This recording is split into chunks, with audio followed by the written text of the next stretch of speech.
Good morning mga ka-JT. At syempre, ayan, ginusto mo yan, mag-edit ka habang may sipon. At yun nga po, kinuha po natin ng sasakyan, pinay-start, tapos pinainit, binuksan ng AC.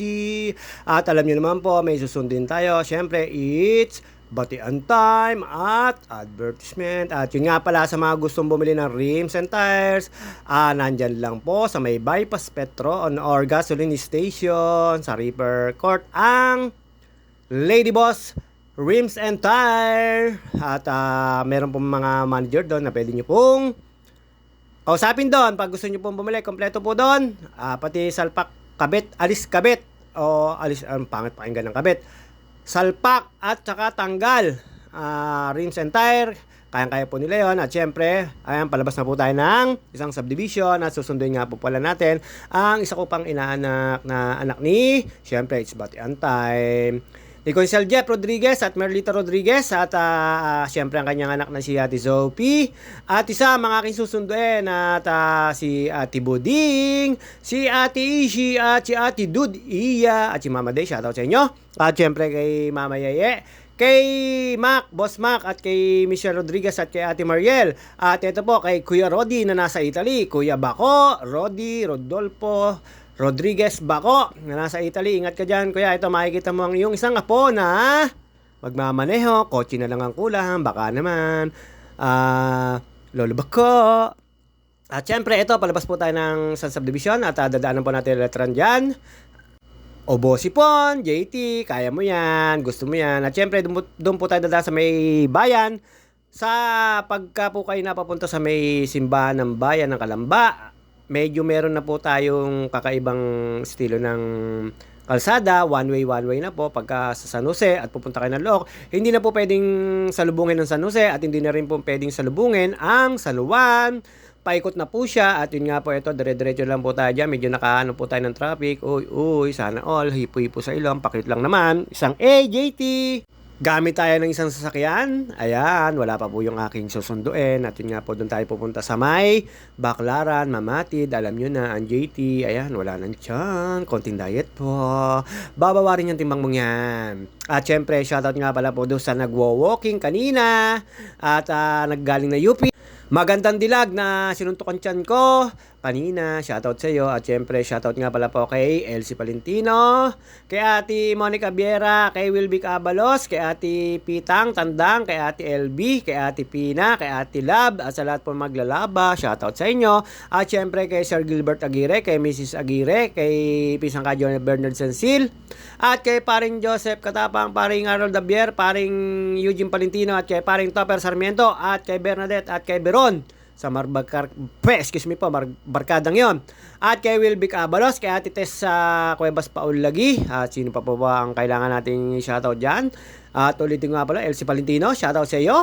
At syempre kay Edwin Inolba at Soy T. Manalo, shoutout sa inyo sa mga tropa natin. Ito, palabas po tayo ng Highway, National Road, at doon nga po tayo dumaan sa may papuntang Bombayan at madadaanan po natin. Shoutout nga pala po sa mga tropahan sa Torres Bike Shop at lalo po yung The Great Mechanic na si Kuya Nene, ang handle ng aking bike at ang handle ng bike ni Pisan Soren, Pisan Chino, at lahat po ng may kakilala po doon.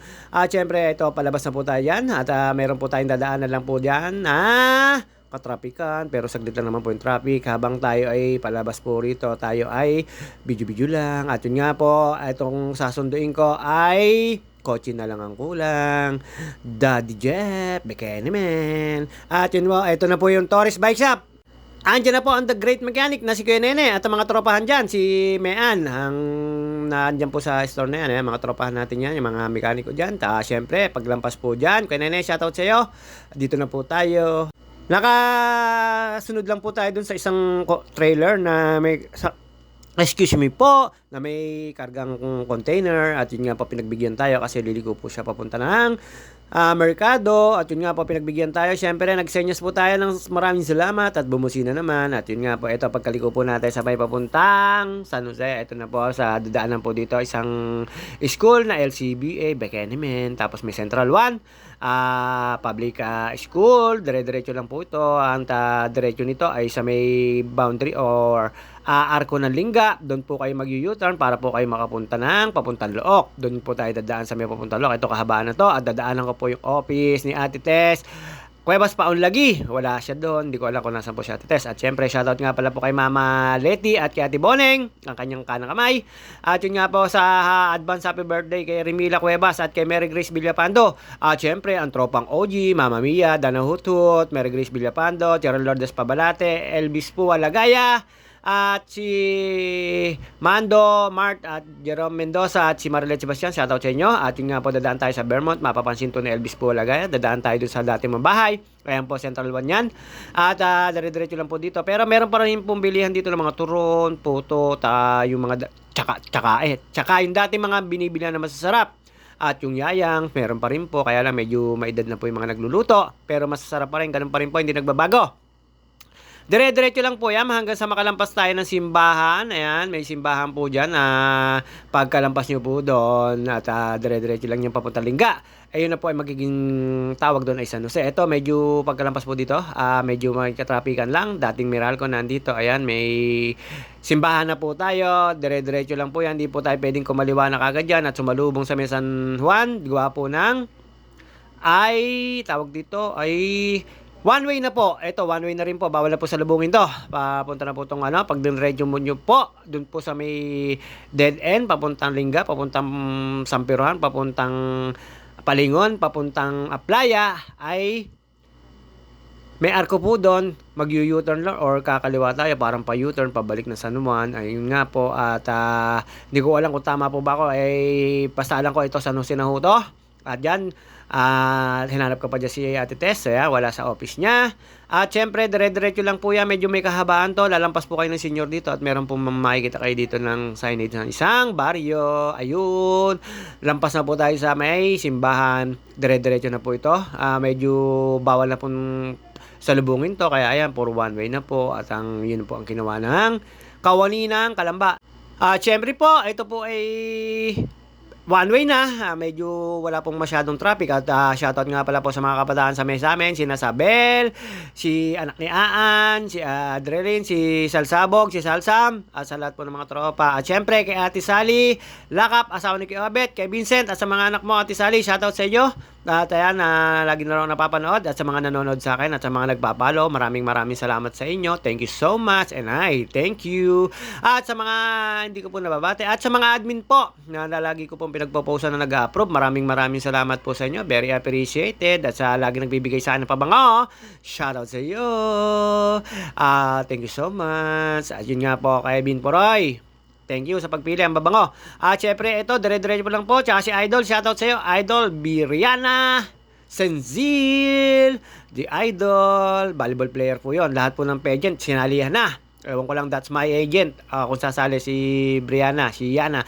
At si Gidi, shoutout sa iyo, Gidi. Sa 21, may ako sa iyo, may pasalubong ako sa iyo. Sigurado yon, yung favorite mo. Bibili kita nun. Manggagaling uli ako sa Storm City. At syempre, ito, sa aking inaanak na isa pa na si Dana May. At naku po, sa sobrang aga magising, ayun, laging tulog, ayun, maliit na ang tiyan niya. At saka syempre siya anak ng badyaw. Syempre, yung badyaw dyan na pagkagising pa lang, malaki na ba kinita natin? Kilala mo kung sino ka. At syempre, alam nyo naman po yun. Lagi po kasi ganon. At dire-diretso na lang po tayo dyan. Medyo makikita po tayo din ng isang establishmento at arko. Parang U-turn po tayo sa kalsada, pero hindi po tayo sasalubong dito. Doon po sa kabilang way po yon, parang U-turn lang, left na parang pa U-turn. At ayan, makikita nyo pa yung dulo na yan, dead end na yan. May makikita kayong arko, Lingga, Sampiruhan, Palingon, Aplaya, pakanan po. Tapos ayan, makikita nyo po yung sinasabi ko sa inyo, left turn na para mag-U-turn, pero hindi naman po kasi one way na nga po yung kalsada. Mga ilang metro lang po, itong National Road na rin po ito. Hindi po tayo duman pala sa National Road. At may makikita po naman kayong parang iskinita dito. Nakasya naman ng mga dalawang sasakyan. Pero ingat-ingat lang din po tayo dito kasi medyo masikip po yung papasukan natin.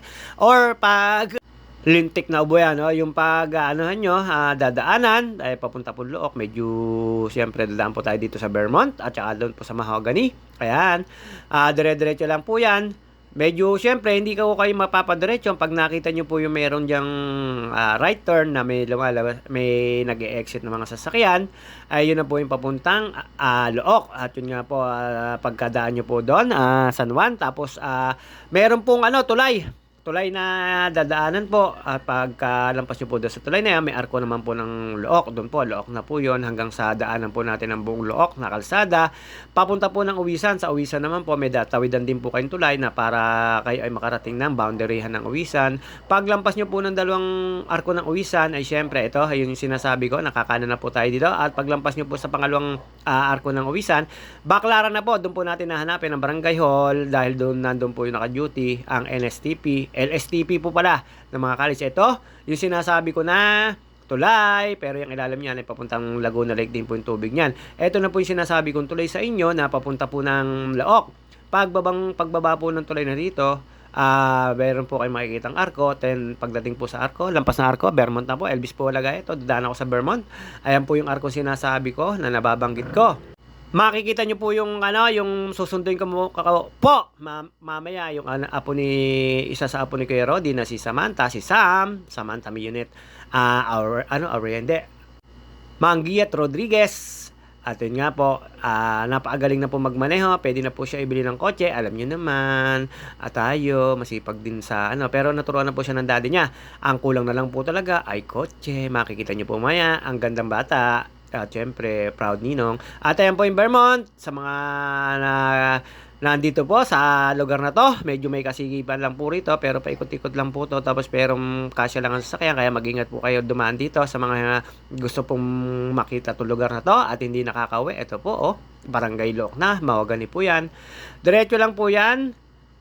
Di po pala, may liko-liko po dyan. Ito, daanan po natin dito. May madadaanan po rito mga iski-iskinita na papunta naman po sa mga barangay hall at papunta rin po sa mga basketball court. Excuse me po. Medyo nabubulol po tayo. At yun nga, meron po kayong dadaanan dito sa malaking tulay. Makikita nyo po yun. Boundaryhan na po ng Uwisan yun, tsaka ng Look.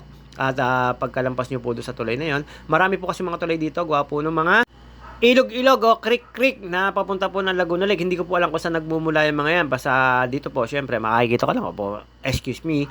Makikita nyo lang po ay yung mga nakakasakop. Kagaya nito, Barangay Look. Pero ito, Barangay Look, Kalamba pa po ito. Hanggang sa Uwisan. Sa Uwisan po, may mga tropa po tayo. May mga konsyal at mga dating konsyal, dating kapitan at dating konsyal na makakilala dito. Dito rin po sa Look, meron din naman din pong ganung kakilala tayo. Dahil dati po tayong nagtatrabaho sa DJO naman po tayo. Marami po tayong pinagtrabahuan, pero ito ngayon, floating tayo, single life.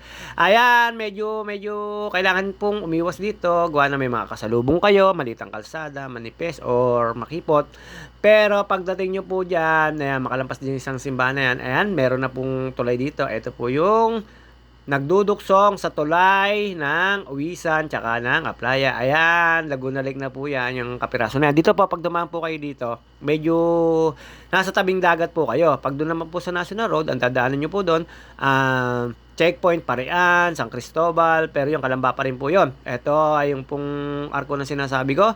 Dire-diretso lang yan. Tapos pagdating po sa dulo, yung dulong-dulo nito, yung dead end, yung kanan po ay papunta namang hindi ko alam kung Baclaran Baywalk or Uwisan Baywalk.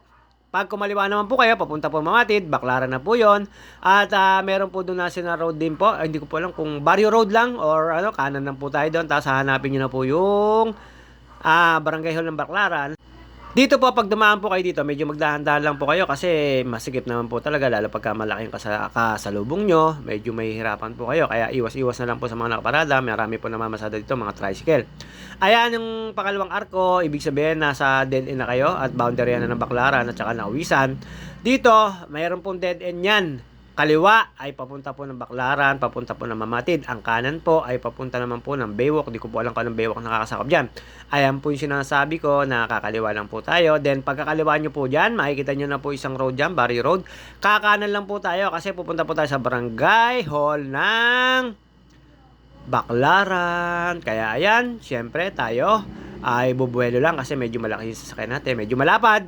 Mapunggok lang siya pero malapad. Ang sarap mong drive-in. Kaya lang gasoline, malakas sa pagtapak ng gasolina. At ito, medyo may kahabaan lang po to, mga ilang metro or walang isang kilometro na kalsada. Ayan, medyo tawid lang po tayo dito sa anong tawag dyan, tulay na maliit. Pagkatapos nyo po doon sa tulay na maliit, meron din po subdivision dito na maraming nakatira na nakakaligaw. Naliligaw din po ako dito kasi nagtrabaho tayo sa lechonan, nagdi-deliver din po tayo dito.